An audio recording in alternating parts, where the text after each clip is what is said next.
Greetings, most precious, beloved, divine spirit soul, you, beyond your name, beyond your body, beyond your beliefs, you, right there, are a divine being with all divine powers, qualities, and abilities. My topic, wow, that's not my topic, but it's bone chilling out here, but it's worth it to be with you and be alive, to experience nature.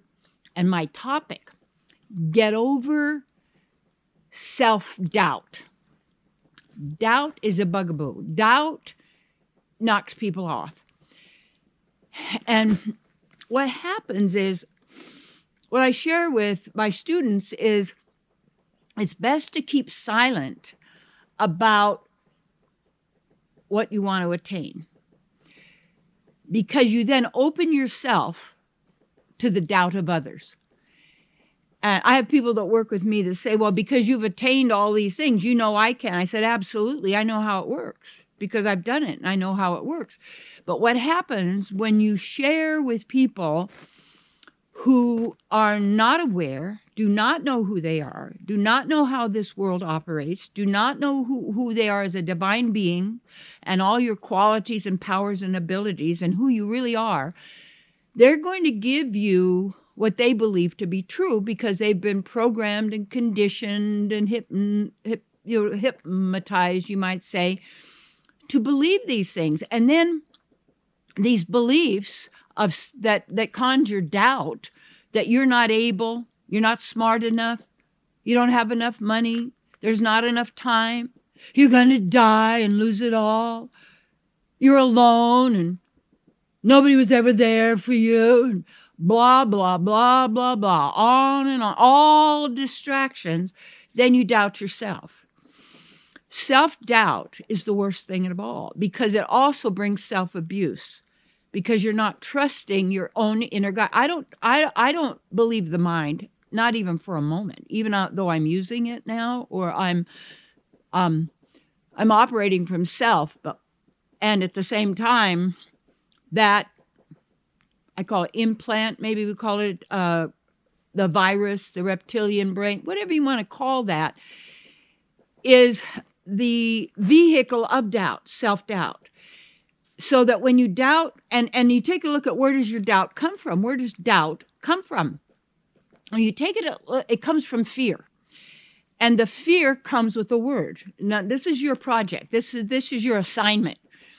You want to watch and notice how your mind operates and what it's doing, and if you follow it or you don't follow it, or how many people have told you how thinking is so really important, and then they tell you what to think and how to think and all of this, and have all of these beliefs that you're supposed to accept and believe because you've been taught to do that with true and false in school and multiple choice, so you don't ever get the choice that really is, because it's a system.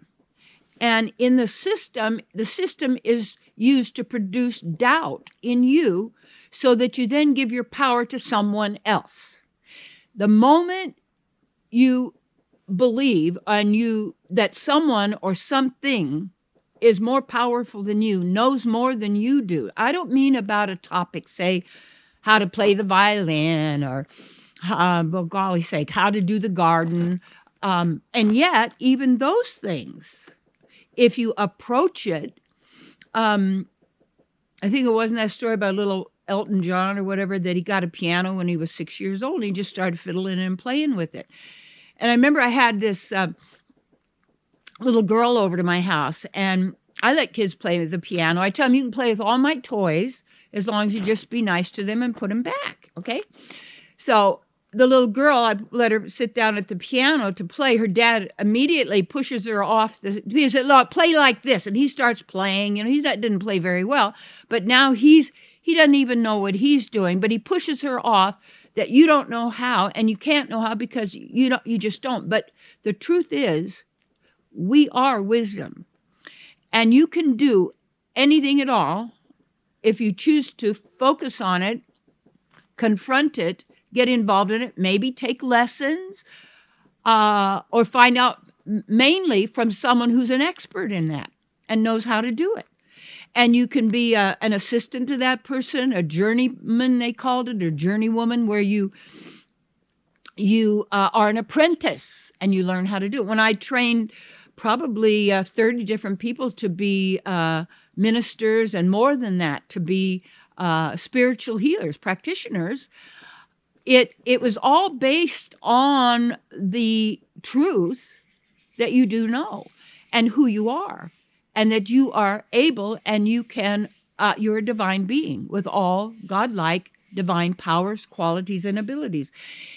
So doubt comes with fear, and it starts with a word. Will enter the mind, and it starts with doubt. And then when you tell someone something or you share it, and then they say, oh, well, that's not right, that's not true, it's over here, and then you stop trusting your own inner knowing, and then you trust them by saying they know and I don't. So now you have given your power to someone else to say that their intuition, their so-called psychic abilities, their extrasensory abilities and sense abilities of knowing are beyond yours. And then you give them your power to then determine the quality of your existence. And these doubts create blockages. And I share this often, is that most people are arguing relentlessly for their limitations and for yours. And then they prove them with experiences. Well, you could prove it because they did it and they did it. And it doesn't really matter to me what anybody else does or says that is contrary to what I know, because I can go, okay, yeah, that's interesting, but I know what I know. They say, well, how do you know? Well, tell us what are the facts that you have that justify and validate what you know. I don't need facts to validate what I know, because facts have to do with outer stuff, and facts can always be manipulated. It's like creative accounting, hedge funds. All of these are based not on reality of give and receive, the natural of outflow and inflow, but it's all based on projections and this and that and this and that. So you get that money circulating on those levels, which is basically at some level criminal, because it isn't operating for the welfare of all living entities, and including animals and the earth. So you want to get rid of self-doubt. And I would suggest the thing to do is notice your doubts. And the doubts come as a word, a sentence, which is a group of words that sentence you to that particular belief that says you're not able, you're not smart enough, you're not young enough, you're not old enough, you're not pretty enough, you don't have enough money, you don't have enough education. I feel so fortunate that I did not go through the whole educational system that was provided by institutionalized education.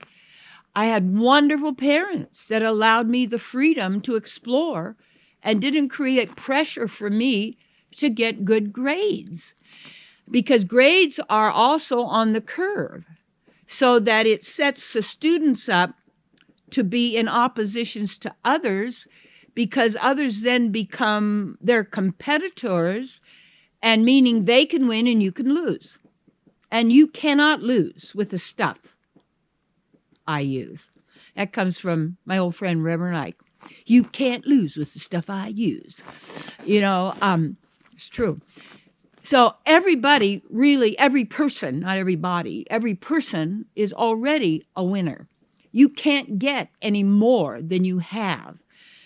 The problem is we cannot know or be ignorant of what we do have and who we are. And one of the things that causes doubt is to call you a weirdo, to call you strange, to call you out of touch, to call you airy-fairy flake, to call you, a political party, or to call you what is the latest term going about in social media to deny someone else's value and experience, because most people, they use name calling to create doubt in other people. So they doubt you because they doubt themselves, and they have no way to know the distinction between what's truth and what's false, because they've disconnected themselves from their own inner guidance system and how we operate in the divine. How do we do this? Okay. Doubt destroys people's lives. In this reality, it doesn't destroy people because, and these are all labels, but you cannot be destroyed. You're an eternal being. And that's the good and the bad news. But it's the good news is, yes, but some people are suffering endlessly from self-abuse, self-doubt, self-hatred, lack, limitation, and reading and a statistic, because you're following along with where everybody else is going, because you want to belong, want to be in a group, want to have friends, want to be accepted, and all of this. You have to be willing to live without agreement. That means you have to be willing to stand in what you know, not what you think, not what you believe, not what you've been taught, not what you've made up, but if there is a heartfelt knowing and sense,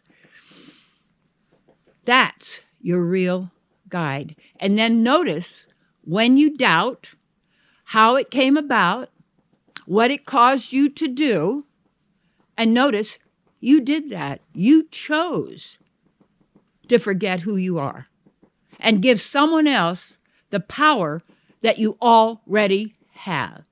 Take it back, give up self-doubt, and live in the certainty, not of your mind but in divine intelligence, you see, divine reasoning, divine logic, and divine truth of who you are, that all is possible for you. Now, do not ever agree with what you do not want to manifest. Big hugs. I love you. It's a perfect right time now for you to take back your power and to know and be who you are fully in every single moment of now.